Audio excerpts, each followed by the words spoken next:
جب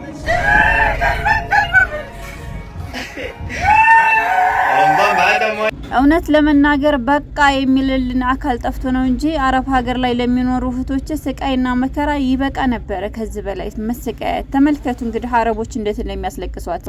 ሰላም አለይኩም ወራህመቱላሂ ወበረካቱ። ሰላም ቤተሰቦቼ እንዴት ናችሁልኝ? ሁላችሁንም ሰላም ብያለሁ። እጅግ በጣም አስዘግናኝ በጣም አሳፋሪ ድርጊት አረቦች እንግዲህ ተመልከቱ። ከሰራተኛቸው ላይ ያላቸው ጫና በዚህ መልኩ አውጥተው መንገድ ላይ ጥሎ እያስለቀሰ ቪዲዮ እየቀረጻት ነው የሚገኘው ማለት ነው። ግን እንደዚህ ሲሆን በቃቸው የሚልልን አካል ጠፍቶ ስቃያችንን መከራችንን በየቀኑ እየጨመረ እየባሰ ነው ያለው።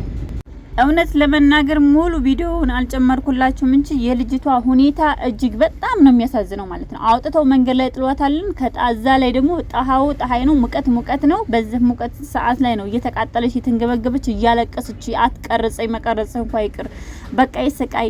ውሃ ጠምቶኛል፣ እርቦኛል፣ ውሃ ስጠኝ፣ አላቅል ውሃ ስጠኝ እንኳን እያለችው እሱ ግን ይስቅባታለን። ተብቄ ሞያ እያለ ይስቅባታል። እሷ ግን ትጮኻለች፣ ትጓጉራለች። በዛ ልክ የሚደርስላትና የሚጠይቃት ሰው ጠፍቶ ማለት ነው። እንግዲህ ህግ ባለበት ሀገር አረብ ሀገር በተባለችው ህግ አለበት በተባለው ሀገር ላይ ነው እህቶቻችንን ስቃያቸው መከራቸው እየበዛ። እውነት ለመናገር በየትኛውም አረቡ ዓለም ላይ መንግስት ያስቀመጠው ኤምባሲ ያለን ለምን እንደው አላቅም ለዜጎች ጉዳይ መብታቸው መከበር እንዴት እንደሌለበት ማን ነው እስኪ ለምንድነው እስኪ ብሎ የሚጠይቅልና አካል የጠፋበት ለምንድነው እንደዚህ የሚፈጠረው? ቢያንስ ህጋዊ ሆናችሁ ሄዳችሁ ግን እንደ ህግ ወጥ የምትሰቃዩበት ሀገር ላይ የምትኖሩ ሰዎች በጣም ነው የምትሳዝኑት። እውነት ለመናገር ይችን እህታችንን አይታችሁ ዝም ብላችሁ አትለፉ፣ ሸር አድርጉት። ሁላችሁም ደግሞ የቻላችሁትን ተቃውሞ አድርጉ። እንደ መንግስት ሊመለከተው ይገባል፣ እንደ ህዝብ ሊመለከተው ይገባል። እውነት ማን ነው ለአረብ ሀገር እህቶቻችን ዳኛው? ማን ነው ህጉ? ማን ነው አስከባሪው? እህቶቻችን በየቀኑ ወጥተው ይወርቃሉ፣ ወጥተው አብደ ይታያሉ። በስነ ስርዓት ወደ አረብ ሀገር ተሸኝተው በስነ ስርዓት ሻንጣቸውን ይዘው ወጥተው ሄደው ሀቂቀተን ወላሂ ደላላዎችም ሆናችሁ ኤምባሲዎችም ሆናችሁ መክተብ የምትሰሩ ሰዎች ወላሂ የነዚህ እህቶቻችን ስቃይ ነገ እናንተን ምን እንደሚያደርጋችሁ አታውቁም። እውነት በጣም ነው የሚያሳዝነው። አንድ ሰው ለመስራት ወጥቶ ደግሞ በዚህ ሁኔታ ስትሄዱ ስትሸኙ በጣም ብዙ ቃላት ተብላችሁ ብዙ ነገር ተነግራችሁ ነው የምትሄዱት። ግን እዛ ስትደርሱ ደግሞ ስቃያችሁና መከራችሁ የሚበዛበት ሀገር ላይ ነው እና በዚህ ሁኔታ ደግሞ አረቡ እንደዚህ እየቀረጻት የሱ ድምጽ አለበት እየሳቀባት እየተሳለቀባት እህታችንን እያለቀሰ እየጮኸ ድምጽ ሆኑኝ፣ ፍትህ ጠይቁልኝ፣ እባካችሁ ልሞት ነው ከመሞቴ በፊት ደረሱልኝ እያለች ትገኛለች። እና አረብ ሀገር ላይ የምትኖሩ የመዳም ቅመሞችዬ ራሳችሁን እንድትጠብቁ አስጠነቅቃለሁ። በመቀጠል ደግሞ በአረብ ሀገር ላይ ለሚሰቃዩ እህቶቻችን ሁላችንም ድምጽ ልንሆንና ፍትህ ልንጠይቅላቸው ይገባል። ያልሆነ ወሬ ላይ ተቀምጠን እህቶቻችን ሲሞቱ አይናችን እያየ ማለፍ የለብንም። እውነት ለመናገር በእህቶቻችን ስቃይና መከራ ሀቂቃ እንደ እውነት እንደ ቀልድ አድርገን ማለፍና ዝም ማለትም የለብንም። እኔ በዚህ ሁኔታ እያለቀሰኝ ውሃ ፈልጋለሁ እባክህን ውሃ እንኳን ስጠኝ ሙቀት አልቻልኩም እያለ ሻንጣዋን አሽቀንጥሮ አውጥቶ መንገድ ላይ ጥሎ እሱ ግን ይቀርጻታል። ቀርጾ ደግሞ ሚዲያ ላይ ፖስት አድርጓታል። ማለት ይሄ የተደረገው ለምንድን ነው? አንደኛ ልጅቷ የአይምሮ ችግር እንኳን ቢኖርባት ወደ አይምሮ ችግር እንዳለባት ተብሎ ተደውሎ ቀጥታ መተው ነበር የሚወስዷት። እሷን ወደ ሕክምና ነበር ወስዶ የአይምሮ ከይና ነበር የሚሰጧት። የአይምሮ ችግር እንኳን ደርሶባት ነው ብትሉ ማለት ነው። ያ እንዳትሉ ደግሞ እሱ እየሳቀ ነው ቪዲዮ እየቀረጻት ያለው። ሁለተኛ እሷ እየጓጎረች ነው፣ በቃ እንደሚታረድ ሀብት እያለ እየጓጎረች ነው እያለቀሰች ያለችው። ያ የሆነበት ምክንያት ለምንድን ነው? ምክንያቱም የሚጠይቀን አካል ስለሌለ። እሷ መክተብ ትፈልግ ከሆነ ወደ መክተብ ራሱ አንድ አረብ ሰራተኛው እንደዚህ ከሆነችበት ተታመመችበት ቀጥታ ወስዶ ለመክተብ ለሐላፍትና ለሰጠው መክተብ ነው መስጠት ያለበት። ግን እንደዚህ ቪዲዮ ቀርጾ ልጅቷን በዚህ ሁኔታ ላይ ፖስት አድርጎ እንደዚህ ሚዲያ ላይ ማስጣት የለበትም። ነገር ግን እሱ ቪዲዮ ቀረጸ አመጣ ለቀቃት። እንደዚህ ተለቃ እንኳን ለምንድነው የሚል እስካሁን ድረስ አንድ ሰው አላየሁም። ለምንድነው የሚል ሰው አንድ ሰው አላየሁም። እና እህታችን እየጓጎረች እያለቀሰች ያለችው ሁኔታዋ በጣም ጥሩ ሁኔታ አይደለችም።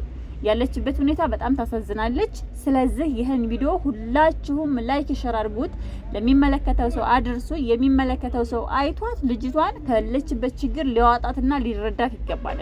እባካችሁ አረብ ሀገር ላይ ያላችሁ የመዳም ቅመሞች ያላግባብ ሐሳብ፣ ያላግባብ ጭንቀት፣ ያላግባብ ብሶት አታብዙ።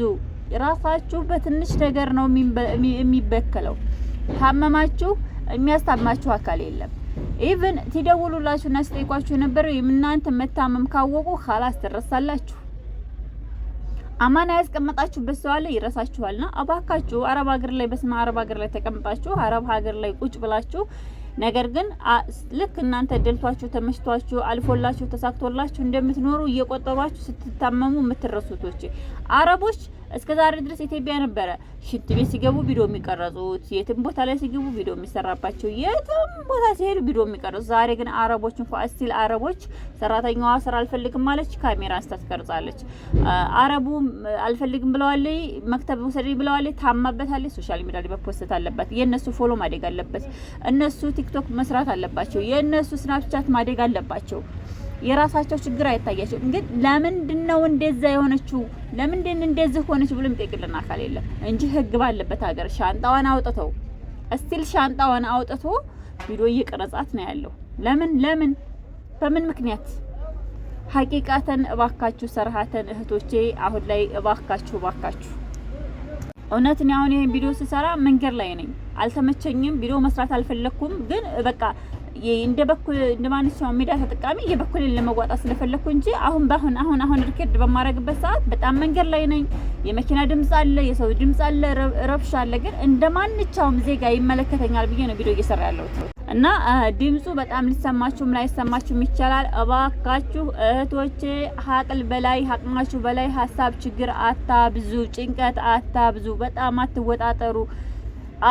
ያላችሁበትን ሁኔታ ለማስተካከል የእናንተ ጤንነት ያስፈልጋልና እባካችሁ ጥንቃቄ አድርጉ። ማሮቼ ፍቅሮቼ በጣም ወዳችኋለሁ፣ አከብራችኋለሁ። ቪዲዮ ላይክ ሸር አድርጉት፣ ለሚመለከተው ሰው አድርሱት። አይታችሁ ዝም አትበሉ።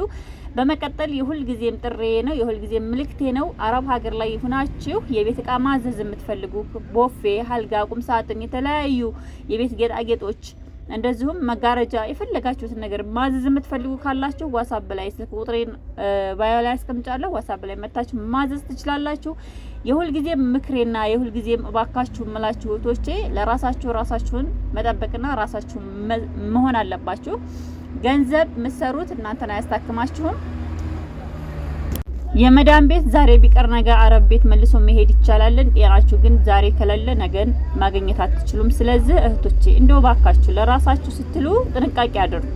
ለራሳችሁ ለህይወታችሁ ስትሉ ታሳቢነት አድርጋችሁ ራሳችሁን ለመጠበቅ ሞክሩ። በየትኛውም አረብ ሀገር ላይ ሆናችሁ የምትሰሩ የመዳም ቅመሞችዬ እባካችሁ ራሳችሁን እንደው እኔ ለኔ ነኝ ብለሽ ዋስትና ግቢ ለራስሽ። አላህ ያመጣው ነገር ከሆነ አይሽ ግን እናንተ በራሳችሁ በቃ ትንሹን እንደ ትልቅ አስባችሁ ተጨንቃችሁ እናንተ ባሰባችሁና ማንተ ባለቀሳችሁ አይደለም ሂሳብ የሚስተካከለው፣ ህይወት የሚስተካከለው፣ ባል የሚኖረው፣ ልጅ የሚኖረው፣ ገንዘብ የሚኖረው አላህ ሲሻና ሲፈቅድልን ነው። ስለዚህ ማሮቼ ፍቅሮቼ በጣም ወዳችኋለሁ፣ አከብራችኋለሁ። በሌላ ቪዲዮ እስከምንገናኝ ድረስ በኸይር ቪዲዮ እስከምንገናኝ ሰላም አለይኩም ወራህመቱላሂ ወበረካቱ።